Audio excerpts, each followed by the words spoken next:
Hello everyone, this is Whitney Wallace. I'm so excited that you're here today. Before we get started, I just have two things to point out.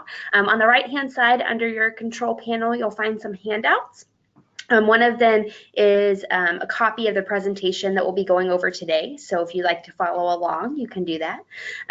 There's also an admin and peer walkthrough form that we will be using later on in the webinar. So if you're able to copy that out, print it out, or just pull it up, that might be helpful. Second, I just want to apologize. I have a bit of a cold, so if there's some sneezing or coughing or breaks for me to have a little bit of water, I apologize for that in advance, but I think we'll be able to work through it. I'm going to go ahead and take myself off the screen so we can jump in and get started.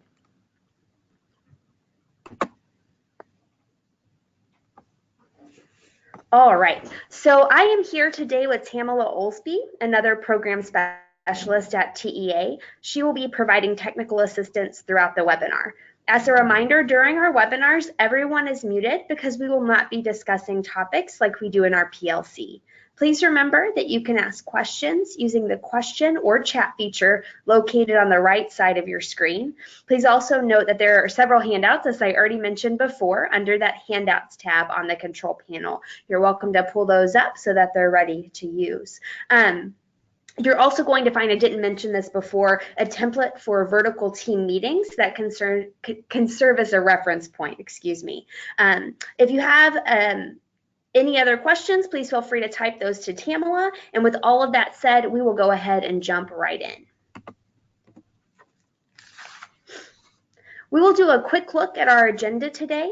We will begin by grounding ourselves in best practice, something we hope to do each time we come together. We will then talk about the importance of a common vision and values when creating processes and structures to support alignment before talking about the specific processes and structures we believe are helpful to increasing alignment. We will then discuss the importance of building capacity to assist administrators in increasing alignment before tying everything together and discussing next steps. I think this will be a great topic. Our first step is to ground ourselves in best practice so we're all coming from the same angle when we discuss processes and structures to support alignment. So one of the tools we will continue to come back to when it comes to developmentally appropriate practice is developmentally appropriate practice in early childhood programs serving children birth through age 8, which comes from NACCE. We use this document heavily in our first webinar, and we'll continue to use it throughout our work together. A copy of the entire document can be found on our group's website, or if you need me to email that to you, I would be so happy to do that. For today, when thinking about building processes and structures to support alignment, we know we need to create those structures to support teachers. So the question is, why is it important to support teachers? According to NACCE, teachers are best positioned to know the particular children in their classroom. They are with children daily and can make the best decisions to serve them. In order to do that, teachers need support. They need ongoing professional development and opportunities to regularly work collaboratively. We will discuss ways to provide PD and collaborative work time today. Another tool we will ground ourselves in is the Early Childhood Program Self-Assessment for pre-kindergarten and kindergarten. This is a tool developed by TEA that can be used to measure the quality of your programs and to determine next steps. If you haven't had the chance to look at the tool, it can be found on TEA's website, and it can be a great resource. Again, I'm happy to email a link to that out if you would like to see the full self-assessment. I have pulled the vertical alignment strand to look at here. The strand is the same in both pre-kindergarten and kindergarten. Looking at the strand, we can see that best practice involves vertical team meetings at least 3 times annually. So a lot of our work is going to center on how do we make that happen and how do we make those meetings purposeful. We will now transition to discuss the importance of a common vision and values in creating processes and structures. So in order to understand the importance of a shared vision and values, we will engage in a short activity. If you would please go to the website on your screen and use the event code Z818, you can type in your response to the question, what is progress monitoring? So I'm going to leave that up for just a couple of minutes before navigating to the page.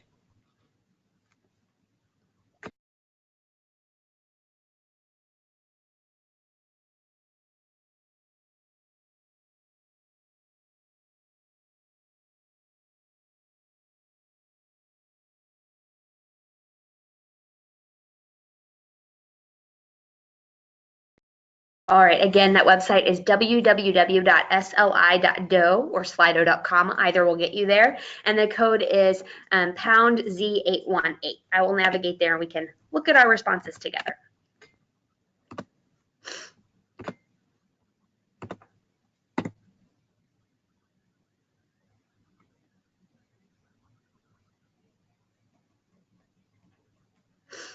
I don't see any responses yet.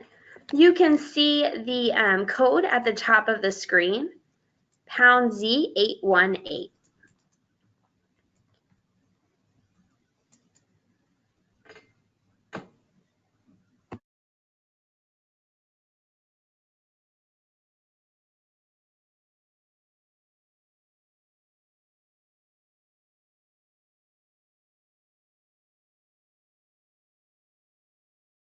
I'm going to wait a couple more minutes to see if we get a response. I'm not seeing any. I'm not sure if that's a technical issue on my end. Oh, we have some. Here we go. Monitoring students at different intervals to drive instruction and use a three-tiered model approach to teaching and learning. Another answer is ongoing assessment of individual students to gauge progress along the way and plan future instruction. I will reload one more time just in case there are any other responses. All right. So we just had a couple of responses, but I think we can sort of still see the takeaway. As you can see, out of our two responses, they were slightly different. And I think if we had more responses, no two would be completely alike. And in fact, I think some of them might be quite different. I know from having conversations with coworkers here at TEA, sometimes we've had different interpretations of what student progress monitoring is, and maybe you don't have the exact same definition. It doesn't mean that any of those answers are wrong. It just means that there can be different interpretations for one thing, and that will become relevant as we continue our discussion. So in order to build a common vision and common values, we believe the following things have to be in place. We just did an exercise where we looked at common language. So although student progress monitoring is something we've probably all heard of, we all had slightly different interpretations. We probably all would have if we had all been able to type. So in order to increase alignment, it is vital for teachers to share a common language. Not only will this allow them to communicate more clearly, but it will save time as teachers will understand each other more clearly. Additionally, we want to see a culture of collaboration. Ideally, teachers will want to support and learn from one another. A culture of collaboration starts with administrators and can set the tone for a campus. If a culture of collaboration exists, teachers are more likely to ask for help and or be open to feedback from others because they'll know people genuinely want to help one another. Distribution of leadership is an important value in building structures and processes. Soon we're going to dive into the different structures and processes campus would ideally have in place. Well, it would be great if administrators were able to build and run all of those. That may not be realistic. We know from our last webinar and just from experience that administrators are incredibly busy. Administrators need to be able to distribute their responsibility to teacher leaders in order to spread the work and have a wider influence. And finally, the value of understanding child development is vital to building processes and structures. The processes and structures we talk about today should all be based in developmentally appropriate practice and best practice for students. For example, if there is a vertical alignment meeting between pre-kindergarten and kindergarten, instead of looking at a skill and comparing which grade level quote unquote does it better, those teachers can dive into developmentally appropriate practice as a foundation, which helps avoid pitting teachers against each other and or blaming each other. So now we have done a lot of talking about processes and structures, but now we will dive into what those processes and structures are that actually support alignment. So, excuse me, I need a tiny sip of water. So the three primary processes and structures we will discuss today are alignment meetings, administrator and peer walkthroughs, and professional development. These three processes and structures are all interconnected. And I would assume that you probably have some of these structures, if not all of them, in place at your campuses. We will do a dive today to talk specifically about how these processes can support alignment between pre-kindergarten and kindergarten. So while you may have professional development on your campuses, perhaps you don't have professional development solely focused on that vertical alignment between those two grade levels. We will discuss that today. So there are two kinds of alignment meetings. Horizontal meetings are probably more common on your campuses. They've been more common on campuses that I've visited and been on. They involve teachers meeting across one grade level. Teachers are ensuring that there is alignment between classrooms, and teachers are ideally using data to drive their work together. Horizontal meetings are more prevalent, as I said, than vertical meetings. So therefore, we're going to spend more time talking about vertical meetings because that is something that's a bit more rare. So the second kind is vertical meetings. This is a meeting with staff members from different grade levels. The teachers would work to ensure there is alignment across grade levels. Ideally, these meetings will be driven by data collected during walkthroughs and peer observations. And both of those are things that we will discuss a little later on in our presentation. So a document is attached to this webinar that can provide guidance on conducting a vertical alignment meeting. That handout is titled Vertical Alignment Meeting Agenda, and it isn't a Word document, so if you want to take bits and pieces that you find helpful but maybe adapt the rest, you're absolutely welcome to do that. Just wanted to provide a foundational resource in case you would like to use that. I will also upload that document to our group's website, but we're going to do a quick overview of that document now. You're welcome to open it up if that would be helpful, but I'm going to walk through it, and a lot of it's on the screen. So ideally, when conducting a vertical alignment meeting, teachers are focusing on only one topic at a time, and that topic should be as specific as possible. So for example, focusing on literacy skills would be too broad. Instead, teachers should focus on teaching something more specific, so maybe teaching students letter names. The document provides more topic ideas. And remember, the topics do not have to focus solely on academics. You may choose to focus on behavior management or teacher-child interactions. The focus should be something the administration knows should be looked at, ideally from time they spend in the classroom. So if you start to notice trends in different classrooms, that might be something that you want to bring up at a vertical team meeting.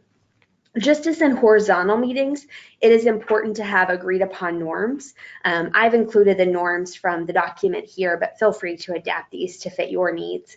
You may notice the norms we provide tie into the components we believe would build common vision and values, something that is vital in creating a strong vertical team meeting. So that idea of working collaboratively, distributing leadership, building common language, all of those come from how you build, common values and a vision.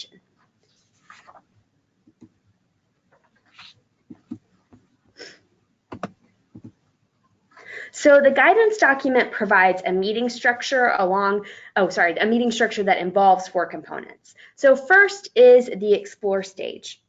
So in this stage, teachers would explore whatever the topic is using developmentally appropriate practice and other resources to figure out what is best practice. So the foundational piece is, let's just figure out what this could and should look like.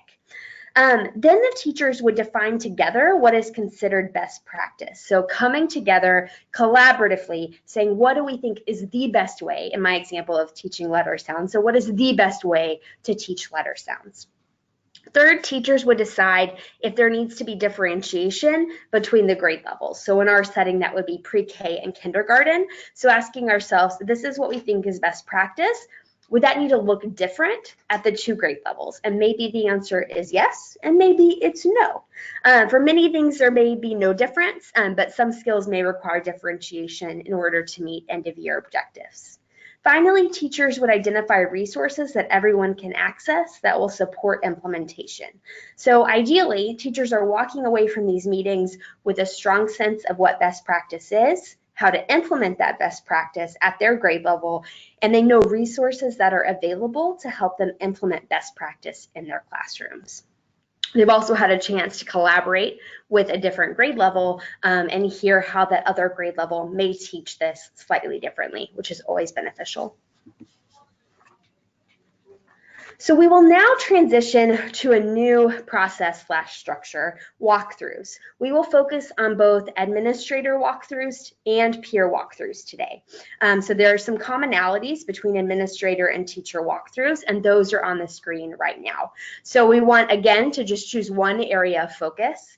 We want to narrow down that focus to specific look for. So if we're focusing on a specific thing, what exactly are we looking for under that? You want to develop reflective questions, set goals.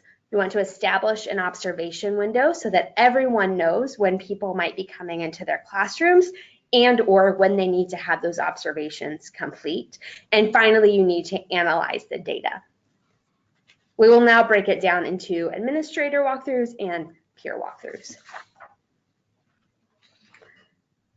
All right, so in some ways, administrator and peer walkthroughs differ. Administrator walkthroughs provide an opportunity for administrators to analyze trends. These trends may then be used to guide professional development and vertical alignment meetings. Administrators should focus on one main skill with no more than 5 look-fors, which was on the last screen, the same for teachers. The goal is really to focus on one thing that teachers can work on across grade levels.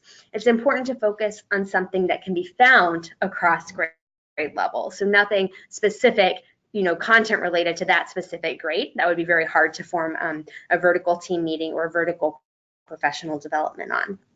Then an administrator will be able to analyze alignment between classrooms and grade levels. So if you're looking for the same thing across multiple grade levels, you can then have enough data to say, what are the trends? Are all of my pre-K classrooms doing something, but my kindergarten classrooms aren't? So you need to have the same thing that you're looking for across those grade bands. Again, the results can be used to drive PD and alignment meetings. So peer walkthroughs are slightly different. So instead of analyzing other teachers, peer walkthroughs provide an opportunity for teachers to analyze their own practice. They should still only focus on one skill, and it's even better if it's the same skill administrators are looking at that moment. And then instead of analyzing trends, teachers are reflecting on their own practice in relation to that focus. So teachers can then bring their reflection to vertical team meetings and professional development to drive conversations. So in order to see how simple an administrator walkthrough can be, we're going to engage in one now. So I'm going to pull up the administrator walkthrough. It's in your handout. I think it is titled Admin Peer Walkthrough. You're welcome to pull up that form if that would be helpful for you. So it is right here, and note that the same form can be used for both administrators and teachers. Also note down here, so at the top, we have all the information that we've just covered. And if you notice on the actual walkthrough form, there is not a place for a teacher's name.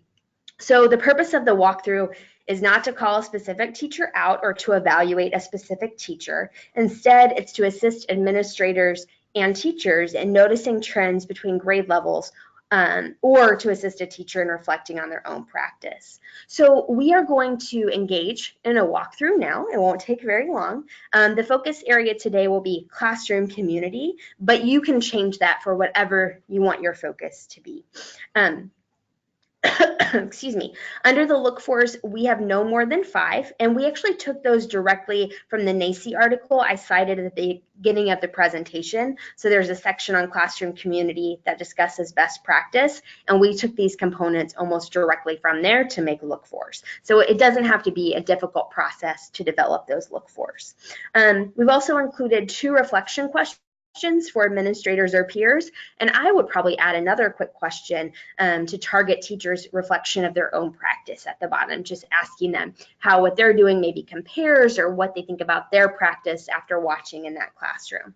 So we are actually going to watch a short video clip, and I want you to keep these look-fors, these 5 look-fors in mind as we watch that video. And bear with me with the sound. I'm hoping that it works, but we may have some technical difficulties, but we'll work through it.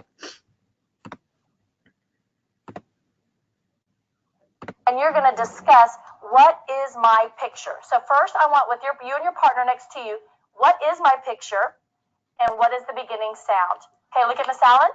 What is your job? The first thing is to say, what is my picture? What's the beginning sound? What's your first job?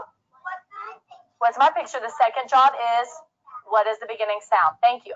Continue your eyes forward, and I'll bring you your iPads. Don't worry about the iPad. Okay. All right. So partner up with somebody next to you. So your partner, make sure you have your partner. Turn this way and partner with Carter. Okay. All right. Everybody has a partner. Everybody has an iPad. Okay. Now, if you have an iPad with a picture, you're going to help me add the pictures to our words. If you have an iPad without a picture, you are going to be starting some writing. So when you have your iPad, please find the Show Me app that we've been practicing. Please find the Show Me app that we've been practicing. Good. Help your friends if they need help. Clap if you have Show Me. Good. Excellent. Put your hands in your lap. Perfect. All right, now I'm going to call my friends up that have picture cards, and you're going to help me match our picture card to our word, okay? Kayla, let's start with you. Take your picture card off your iPad. Bring your picture card up. Excellent. Now, we're going to in a minute. Okay, Kayla, look at your friends. Kayla, tell them what your picture card is. Okay, so what would that make sense up here? Okay, well, wait a minute. You tell them. Tell them. Sat. Do y'all agree? Hold up. Hold up. So what does sat begin with? S. Give me the sound. Good. All right, can you put it up here where it belongs? Excellent, friends. Can we write sat? At. S-A-T. Sat. Okay, we just watched a couple Can of you minutes write of it? that. Let me see who can write it. It just wants to keep going. We only watched a couple of minutes, but let's see if we found evidence of the look fors just in that 2-minute walkthrough. So looking at the first one, I would say the teacher did set clear and reasonable limits on children's behavior. She laid out behavior expectations and held students to them.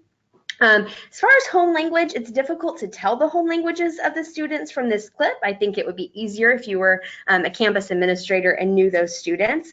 But I would say that if students have a home language other than English, she probably could have done more perhaps. Looking at opportunities to play together or collaborate or time to talk to peers, students did have that time to work with a partner.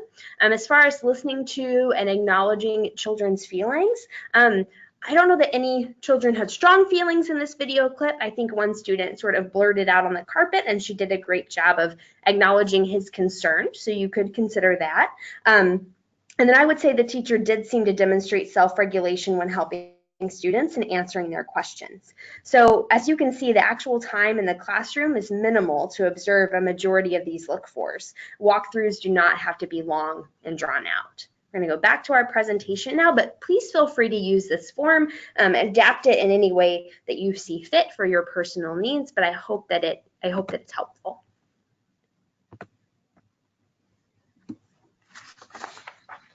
So the final structure we will discuss is professional development.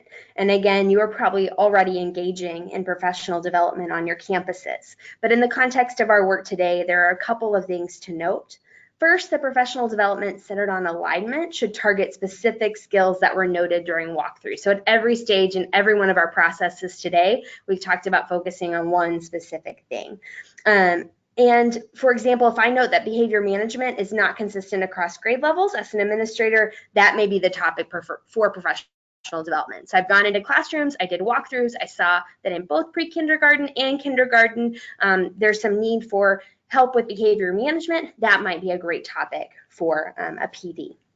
And the format of professional development can range from a large group format to webinars. There are other options on the screen. I think it's good to change things up for teachers, and it's worth considering which format would best help you get your teachers where they need to be, and which format would most invest teachers in the process of learning and growing. So a quick note before we begin to wrap up for today. I mentioned earlier that it's important for administrators to use teacher leaders to help them build capacity. I want to come back to this because it's so important.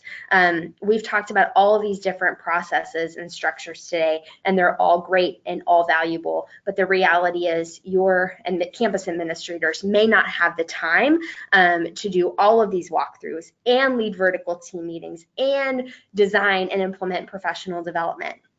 So it's important that they really leverage other people to help them spread their impact. So really pinpointing strong teacher leaders on their campus who can help in some of these processes and maybe even help with some of the organization. So creating a schedule where teachers can do walkthroughs, ensuring a system so that teachers can turn in their walkthrough forms if that's something you want to do, but really spreading out that responsibility so that it's not all on campus administrators. So before concluding, I just want to touch on the theory of change we looked at during our last webinar. And this is something I hope that we can come back to each time we work together to really ground ourselves in our work. So today we were solidly in the supports category. We discussed the specific supports that should be provided to teachers. Ultimately, those supports come to be because administrators make the decision to prioritize them. And those become a priority because administrators have a strong knowledge of developmentally appropriate practice, and no teachers need time to collaborate and work together to increase alignment. So at each step of our work, we will see that creating alignment between pre-kindergarten and kindergarten ultimately goes back to increasing administrators' knowledge of developmentally appropriate practice. So I know that I've talked to all of you about this because it was our topic for our last unit, and we had great discussions on the phone. If you need any further support with supporting your administrators and increasing their knowledge of DAP, please do not hesitate to reach out, and that's a conversation we can continue to have on our phone calls as we move forward. So as we look forward to our next PLC, we will be setting small goals surrounding creating processes and structures that support alignment. So as we prepare to set these goals, your guiding questions are up on the screen. So first, how will you implement vertical meetings on campuses? And how can you utilize peer and administrator walkthroughs to increase vertical alignment? Finally, to wrap things up, our next steps are on the screen. We will have a PLC on Wednesday, October 31st, so a spooky Halloween PLC. It should be great at 2 p.m. And our guiding question will be, how can structures and processes help overcome challenges with vertical alignment? I hope you all come ready to share about any work you're currently doing surrounding vertical alignment support and processes. We will also have our scheduled calls. I really enjoyed our first round of phone calls, and I look forward to having the opportunity to chat with you all again. But in the meantime, if you have any questions or concerns or thoughts, please do not hesitate to reach out. I think that's all that we have for you today. Tamala and I will stay around for a bit longer in case anyone has questions. And if you do have questions, please feel free to type them in the chat/question box. And otherwise, I will see you on Halloween, October 31st. Thank you so much.